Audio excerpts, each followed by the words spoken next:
Valises, caddie, sac à la main, ces habitants n'ont eu que quelques heures pour rassembler leurs affaires personnelles. Nous sommes à Kherson, sur les rives de la mer Noire, une ville du sud de l'Ukraine, récemment annexée par les forces russes. Face à l'avancée des soldats ukrainiens pour reprendre la région, les autorités de Moscou appellent les habitants à quitter immédiatement la ville. Des dizaines d'Ukrainiens se dépêchent donc de monter à bord de ce ferry, direction l'inconnu. La guerre est là. Je ne voulais vraiment pas partir, je travaille toujours, mais malheureusement je dois le faire. Nous ne savons pas encore où aller maintenant. Une fois que toute notre famille sera réunie, nous déciderons. Nous voulions rester ici dans la région, mais maintenant nous ne pouvons pas. L'Ukraine impose des restrictions en électricité en raison des frappes russes sur les infrastructures électriques du pays.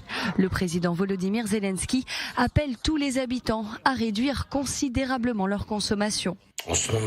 La cible principale des terroristes russes est l'énergie. Par conséquent, s'il vous plaît, consommez l'électricité encore plus consciemment qu'avant.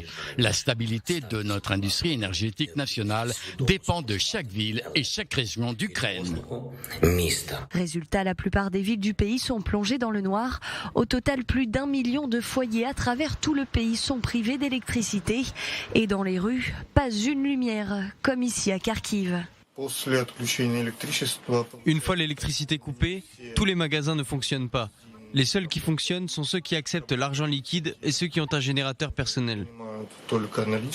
L'Ukraine assure que les forces russes visent délibérément les infrastructures énergétiques et selon plusieurs experts, ces frappes seraient le signe de l'échec de la Russie, alors que les soldats russes continuent de perdre du terrain 8 mois, quasi jour pour jour, après le début de l'invasion russe en Ukraine.